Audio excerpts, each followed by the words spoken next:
Adoração constante, adoração, pura adoração. Adoração pela grandeza, pela majestade, adoração pela soberania, adoração por Deus, por aquilo que Ele é, aquilo que Ele já fez, e por tudo aquilo que Ele fará em nós e através de nós. É isso que temos ansiado em nossos corações, que você possa evidenciar esse relacionamento de intimidade com Deus, em nome de Jesus. Vamos orar pelas nossas crianças. Eu quero pedir que você que está aí na igreja, sentado, continue no espírito de adoração, não se desconecte, não perca a sua sintonia.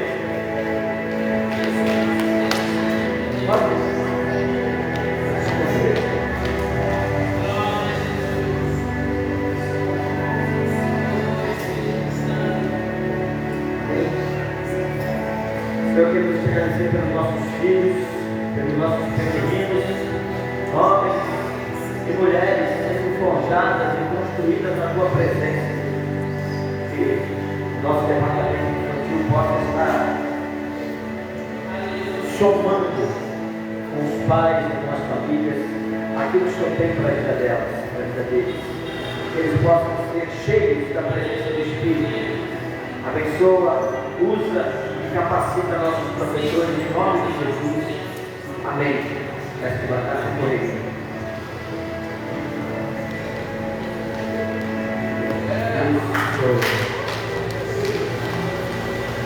Quem disse que não aprende, né? Sem correr. Isso. Eu gostaria de pedir que você que não está efetivamente fazendo algo, venha se assentar.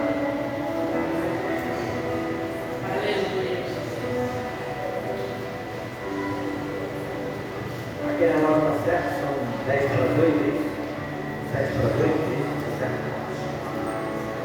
Acho que em 1 hora eu consigo pregar.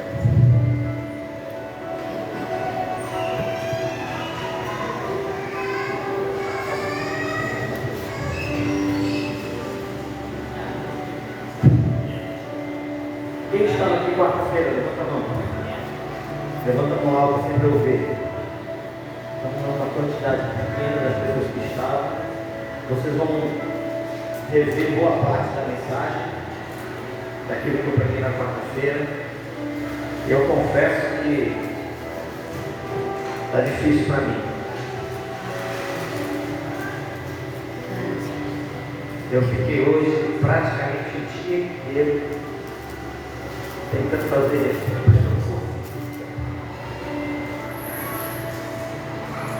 Hoje nós daremos continuidade na mensagem de quarta-feira. Na verdade, não é nem. Na verdade, é a continuação da mensagem do William. O William pregou domingo passado. Eu fiz um gancho daquilo que ele falou e eu utilizei da ilustração que ele usou sobre a construção da nossa vida em Deus. Ele se utiliza da imagem de tijolinho, né? E conforme ele foi pregando, ele foi dizendo que cada ação, cada atitude, cada escolha era o assentamento de um tijolinho. E é interessante que a construção dele estava do lado de cá, né? Ele toda hora vinha e falava assim, ó, vamos colocar mais um tijolinho. Eu achei muito legal isso. Então nós passamos a assentar os nossos tijolos.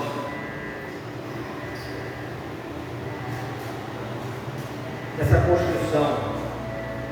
E não é só uma parede, irmão. Essa construção que a gente está tentando estabelecer não é só uma parede, não é só uma proteção, mas é um lugar de estada, é um lugar de relacionamento. A gente está querendo construir um templo em você, um lugar onde o Espírito Santo possa habitar dentro de você. É fazer com que essa construção, essa parede, se torne um lugar de relacionamento, de intimidade com Deus. Então a gente se utilizou dessa ilustração e a gente passou a dissertar como a construção de algo firme, algo estável. Mas eu falei na quarta-feira passada que por vezes nós mesmos assentamos tijolos nessa construção e por vezes nós mesmos acabamos derribando o que levantamos. Muitas vezes nós assentamos tijolos relacionais com Deus e por falta de vigilância, falta de postura, nós mesmos acabamos chutando os tijolos que assentamos. Eu intitulei isso como os ladrões da alma. Eu me utilizei dessa imagem para falar sobre os ladrões da alma. Pastor, quem são os ladrões da alma? Ladrões da alma é tudo aquilo que atrapalha o nosso propósito em Deus. Tudo aquilo que é em meio à construção relacional que eu e você que nós precisamos ter em Deus, tudo aquilo que atrapalha o processo, tudo aquilo que interfere, tudo aquilo que para, tudo aquilo que derriba aquilo que você já fez ou já tem em Deus. Viver o processo requer de nós uma alma voltada no Espírito. Então, assentar tijolos vai requerer de mim uma alma voltada em viver e evidenciar a palavra de Deus na minha vida. Corpo, alma e espírito.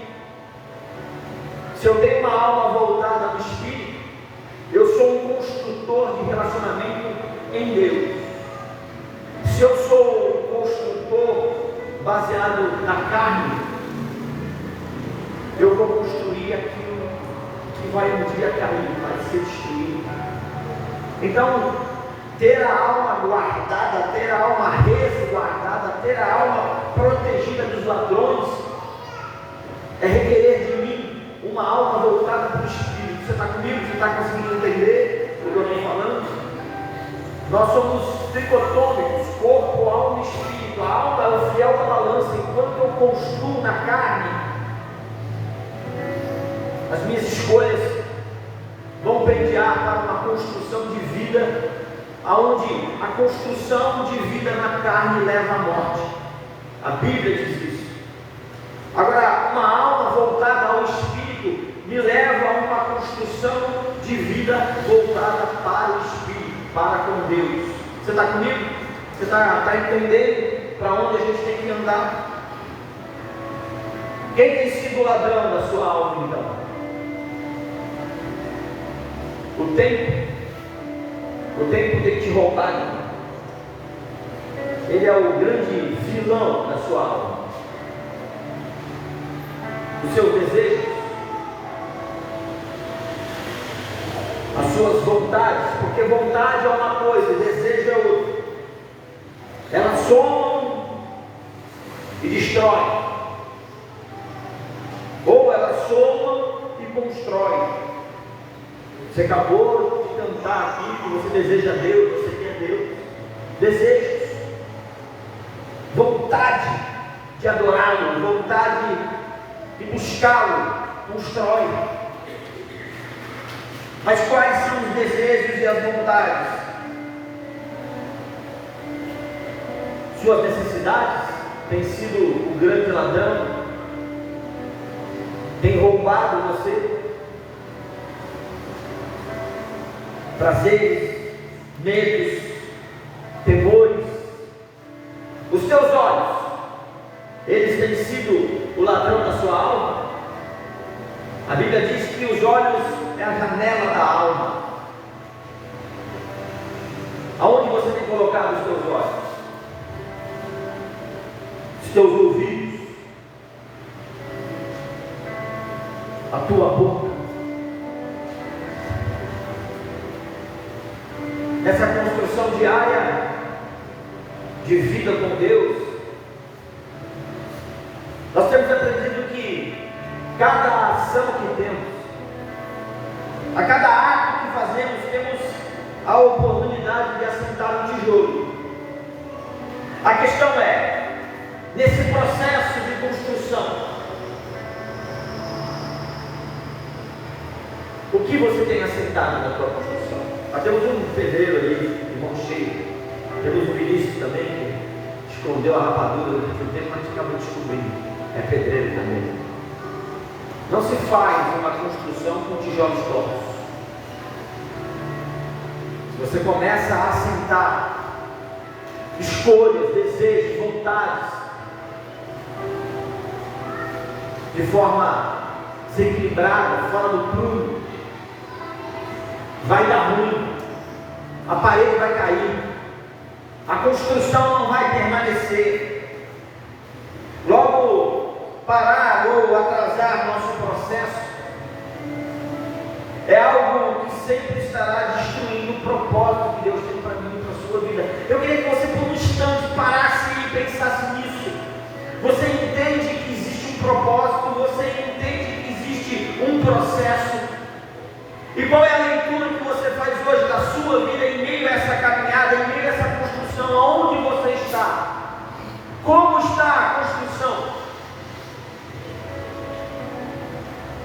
E aí, quando eu comecei a preparar essa mensagem, baseada na reconstrução dos templos, do templo dos muros do templo e dos portais, o texto de Neemias veio à minha mente. Então nós nos utilizamos do personagem de Neemias, para que nós pudéssemos desenvolver essa linha de raciocínio dentro de um propósito estabelecido e em meio a um processo de reconstrução. Então nós estamos aprendendo quem são os ladrões da nossa alma em Deus, para com Deus. No primeiro capítulo do livro de Neemias, nós vemos o profeta sendo informado do estado geral, de como estava a sua terra natal: muros destruídos, portais queimados, povo cativo, vergonha, o pobre. E aí, quando eu estava sentado em casa, o Espírito Santo me levou a pensar nisso. O que é o pobre? É desonra pública, é uma degradação social. O pobre é a vergonha ou ignomínia. Quando você encontrar na tua Bíblia ignomínia, é vergonha, é o vexame, é o caráter que te humilha, mas não uma humilhação de quebrantamento, uma humilhação de vergonha. É algo que degrada, é o estado ou a condição que revela alto grau de baixeza, torpeza, abjeção, degradação. Esse é o estado da cidade natal de Neemias. E aí, quando eu estava sentado no meu sofá hoje, eu estava meditando e falando com Deus sobre aquilo que era para escrever. Eu comecei a me lembrar de quantos de nós nos achegamos à presença de Deus desse jeito. Quanto de nós não tivemos que experimentar uma destruição de vida? Quanto de nós, quando nós olhamos para o nosso passado, para a nossa história, a gente não enxerga tudo isso que a gente leu aqui: vida desonrada, destruída, socialmente envergonhada, uma vida reprovada. Quantos de nós não nos achegamos à presença de Deus no estado de Jerusalém? Então, eu entendo que buscar de Deus em Deus uma reconstrução é no mínimo imprescindível para que possamos entender o processo. viver o processo e amar o processo. O texto fala que os muros estavam destruídos. Você sabe o que o muro representa? O muro representa a defesa. Uma cidade sem defesa era uma cidade vulnerável. Uma cidade sem defesa, uma cidade com muros destruídos, era uma cidade onde qualquer um entrava, fazia o que quisesse e voltava. Quantos de nós nos achegamos aqui com os nossos muros destruídos, sem defesa, facilmente atacado e destruído pelo inimigo? O inimigo entra, faz o que quer e depois sai. Saqueia, queima, destrói, envergonha e depois vai embora. Portas queimadas. Sabe o que representa uma porta? A porta representa limite. Até aqui você chega, daqui para cá quem manda sou eu. Israel, Jerusalém está com suas portas queimadas, não há mais limites. Eu não mando mais na minha vida, os meus portais estão queimados. O inimigo entra e faz arruaça, faz o que bem deseja, bem quer, porque eu não tenho mais porta.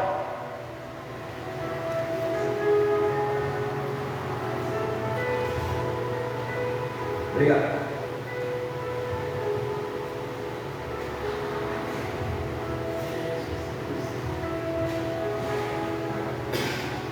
Deus deseja, escute isso, em nome de Jesus. Deus deseja restabelecer seus muros. Eu não sei como você entrou aqui. Eu falei isso quarta-feira, não importa o tempo de igreja que você tem. Deus deseja levantar e fechar as suas brechas nessa noite. Deus deseja essa noite repor os portais da sua vida, estabelecer limites para você, em você e através de você. Deus deseja fazer de você uma pessoa que compreenderá o propósito que Ele tem na sua vida e estabelecerá um processo de reconstrução pessoal. Então, compreender, entender, abraçar, ser permissivo a ser reconstruído.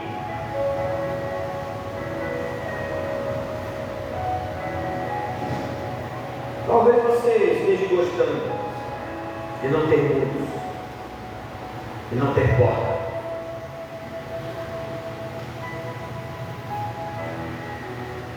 Então você precisa ser permissivo. Irmãos, é muita coisa que tem nesse texto. A gente pode passar, eu posso passar, irmão, eu posso passar meses pregando sobre Neemias, de tamanha riqueza e paralelo que ele tem em relação a mim, em relação a você. Mas vamos lá, até 10 horas eu acabo. Amém? Amém. Vamos lá. O Luiz Hermínio pode? Por que eu não posso? Eu vou fazer a leitura de alguns textos, Neemias 2, de 1 a 5. A gente leu na quarta-feira, a gente vai reler novamente.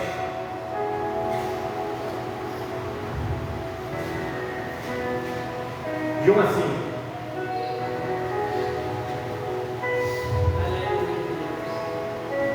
No mês de Nissan, no ano 20º do rei Artaxerxes, uma vez posto o vinho diante dele, eu o tomei para oferecer e lhe dei.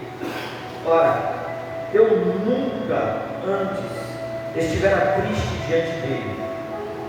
O rei lhe disse: por que está triste o teu rosto, se não estás doente?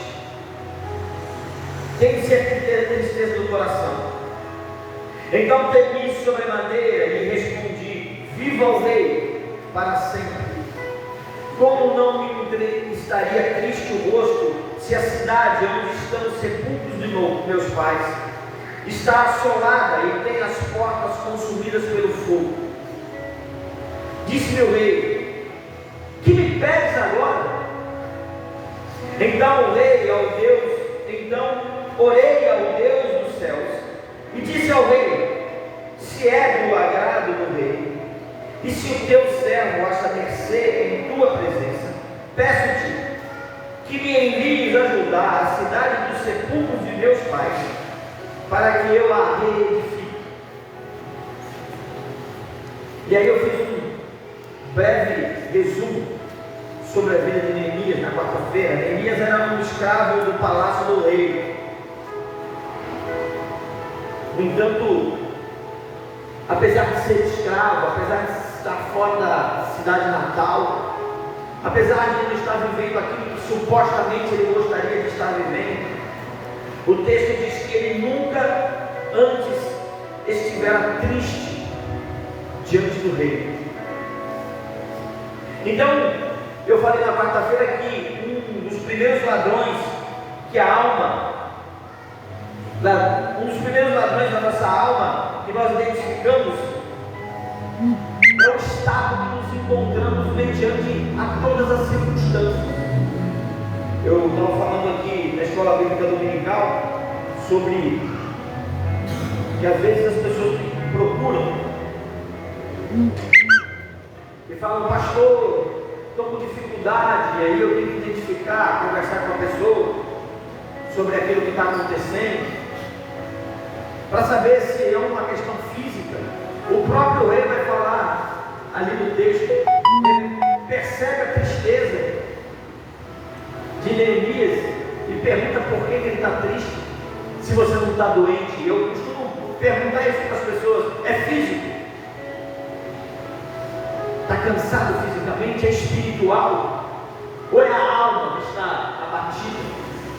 No caso de Neemias, ele estava bem fisicamente, ele estava muito bem espiritualmente, mas a alma de Neemias estava sendo assaltada pelo estado da sua cidade. Mas o texto diz que somente nesse momento ele se apresenta abatido. Até então nunca havia acontecido. Ele vive no palácio, ele está cativo, ele é escravo, ele tem que provar o vinho, comer a comida do rei, mas mesmo assim isso não rouba a condição relacional dele com Deus. E aí na quarta-feira eu falei que o fato de ele ser escravo não lhe roubava as convicções relacionais dele com Deus. As adversidades da vida não transformavam Neemias em uma pessoa derrotada ou entristecida. Quantas vezes eu e você somos parados pelas circunstâncias externas? Quantas vezes? Quantos processos, tristezas, amarguras, às vezes até físicas, nos impedem de nos movermos daquilo que Deus tem para nós. Eu comentei aqui na classe hoje, e quando eu fisicamente estou cansado, que às vezes estou, eu não abro mão de vir à igreja. E comentei aqui hoje que por muitas vezes fui renovado aqui. Não me permiti ser parado na minha casa e ficar no meu sofá. Não deixei a minha alma ser roubada de Deus mediante o meu cansaço físico, e me posicionei. E aqui, quando cheguei aqui em meio aos louvores, fui fisicamente restaurado. É disso que a gente está falando. Um ladrão da alma que me tira da presença quando eu não sou vigilante, quando eu não me posiciono. O texto vai dizer que Neemias não tinha a alma assaltada pelo contraditório.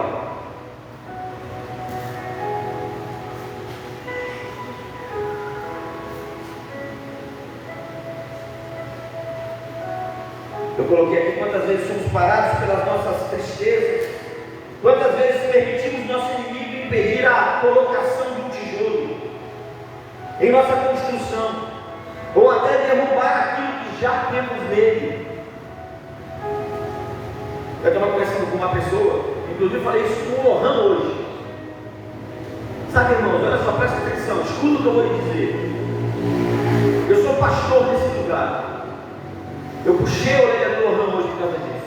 Quando você estiver abatido por qualquer circunstância, não se esconda dentro do seu problema.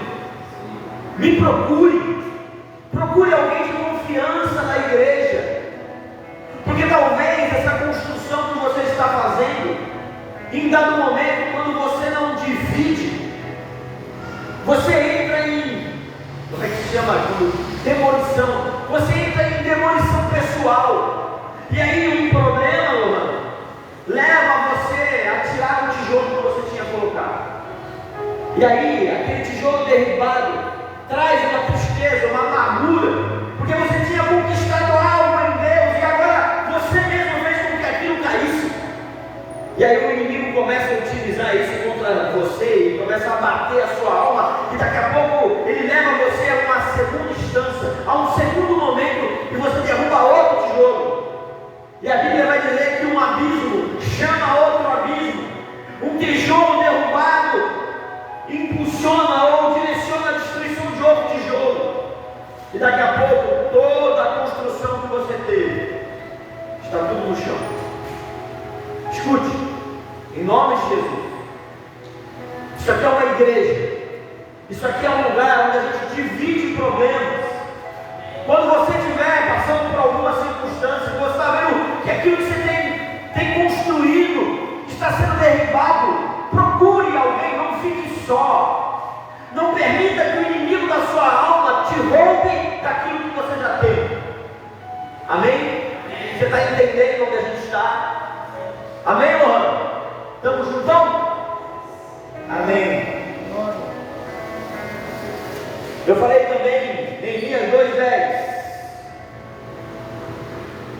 O segundo ladrão da nossa alma é a oposição. Muitas pessoas chegam na igreja e dizem: pastor, depois que eu entrei para a igreja, parece que o mundo está desabando na minha cabeça. Deixa eu te falar uma coisa, não parece não. Tá. Neemias 2:10 diz assim: disto ficaram sabendo Sambalate, o Amorita, e Tobias, o servo Amonita, e muito lhes desagradou que alguém viesse a procurar o bem dos filhos de Israel. Toda vez que você se posiciona, toda vez que nós nos posicionamos em fazer a vontade de Deus, a viver e a amar o processo, sempre que nós nos enquadramos nos processos específicos que Deus nos dá, sempre haverá oposição. Sempre. Sabe o que eu aprendo aqui? Eu aprendo aqui que toda vez que começa a ter muita resistência, é porque eu estou no caminho certo. Toda vez que eu estou fazendo alguma coisa, eu estou orando e Deus me dá uma estratégia, e eu tento botar aquilo em prática, eu começo a ver um monte de coisa começar a se levantar contra, eu começo a fazer a leitura porque eu acho que eu estou no lugar certo. O inimigo está se levantando muito, é muita resistência. Então, o segundo ladrão da alma é a oposição. E quando eu falo em oposição, eu só lembro de um texto onde fala que nós devemos resistir ao inimigo das nossas almas. Mas o texto, ele não fala só em resistência, ele fala em obediência, ele fala em sujeição. Então, o texto vai dizer: sujeitai-vos a Deus e resistir ao diabo, e ele fugirá de vós. Então, o nosso segundo ladrão da noite é a oposição, que foi estabelecida lá no Éden, lá no começo. Desde sempre existe uma uma oposição escancarada que tenta roubar a sua alma quando você pensa em se posicionar. Então, toda vez que eu me posiciono e percebo que começa a acontecer fatos, eu entendo que isso é um ladrão da minha alma, oferecendo dificuldade, oferecendo resistências àquilo que eu entendo que é de Deus para a minha vida. Você é pessoa que desiste fácil. Você é pessoa que no primeiro obstáculo você abre mão. O reino de Deus é conquistado à força. O reino de Deus é conquistado para quem tem disposição. O reino de Deus, ele está para aquele que entende o propósito e ama o processo. E entender propósito e amar processo precisa ser registrado em mim e você com perseverança, com busca, com persistência, com resiliência. Nós não alcançaremos ou não assentaremos nossos tijolos quando nos encontrarmos com dificuldades. Nós precisamos resistir para que o processo da construção não pare. A gente vai ver que na construção do templo, dos muros, no restabelecimento de todas as coisas, houveram muitos levantes, muitas resistências. O terceiro ladrão da nossa alma é compreender o tempo dos fatos. Eu falei sobre isso na quarta-feira também.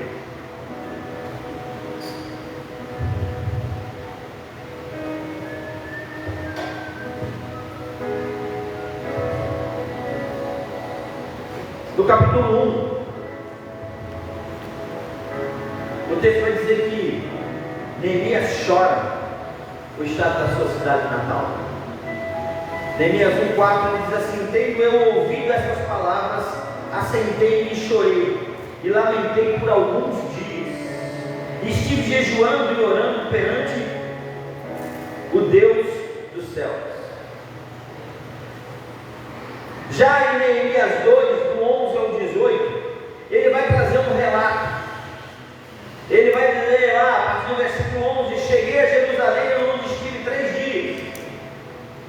E aí, chegando em Jerusalém, ele passa a fazer uma visita em todos os setores da destruição, da assolação. Ele passa a fazer um reconhecimento de toda a miséria, toda a destruição.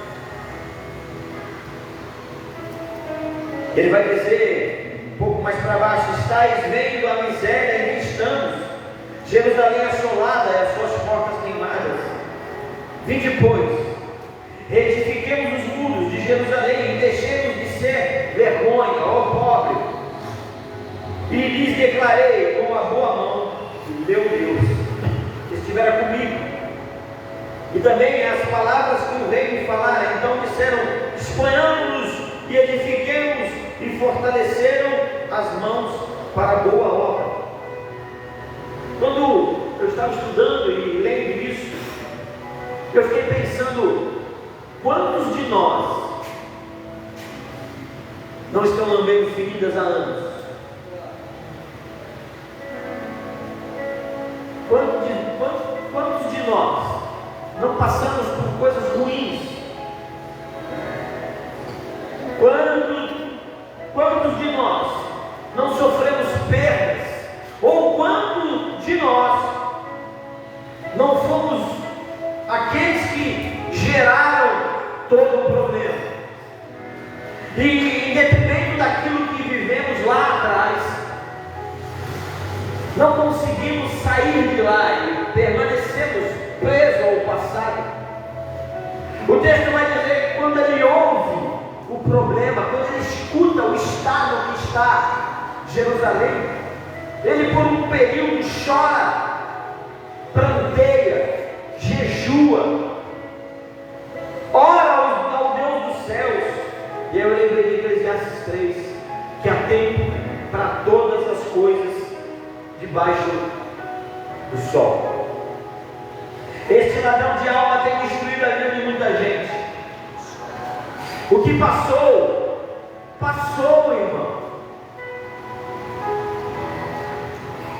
O que aconteceu agora não pode te parar ou derrubar o que foi construído. Neemias chorou no tempo que tinha que chorar. Presta atenção, olha aqui para mim, deixa eu falar uma coisa para você. Quando ele se depara com o estado real da cidade, ele ouviu falar como estava, mas o texto diz que quando ele se depara com o estado real da cidade, ele não chora mais. Ele não para, ele não é impedido da obra. Deveria ser o contrário, né? Poderia ser o contrário, né? Quando ele ouviu falar, ele falou: não, tem que fazer alguma coisa. Não, ele se posiciona, e eu comentei aqui na escola bíblica dominical. Isaías 9 vai dizer que ele é o Deus forte, o Pai da eternidade, o príncipe da paz, o bom conselheiro. A gente primeiro age para depois recorrer ao príncipe da paz. A gente primeiro age para depois buscar o conselho do Senhor. Temos invertido as ações das nossas vidas. Neemias me dá uma aula. Neemias me mostra que quando eu me deparo com os problemas, com os ladrões da alma, eu preciso primeiro me posicionar em Deus, buscar a presença dEle, ouvir o que Ele tem para mim, para depois eu entrar em atitude. É isso que Ele me mostra. No momento em que Ele vai ver o estado que era provavelmente o real estado de como tudo está, agora Ele não planteia, agora Ele age. Agora ele se posiciona. Então eu coloquei aqui que esse tem sido um dos maiores ladrões de alma. O teu passado. O estado do teu passado. Que insistentemente tem que bater a tua porta e tentar fazer você voltar para aquele lugar. Escute. Deus hoje quer botar um ponto final no seu passado, porque agora Ele está reconstruindo sua vida relacional com Ele. Hoje é dia de você enterrar essa maldição que mantém você cativo e preso. O Senhor quer libertar você do seu passado definitivamente.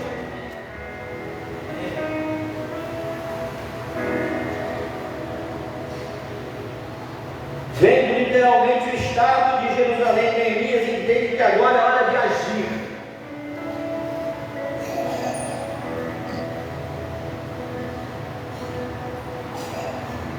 Quantos de nós não ficam lamentando e lambendo as feridas velhas, fatos antigos? É hora de nós reconstruirmos as nossas vidas, a sua, a minha, a nossa, e de pessoas que foram destruídas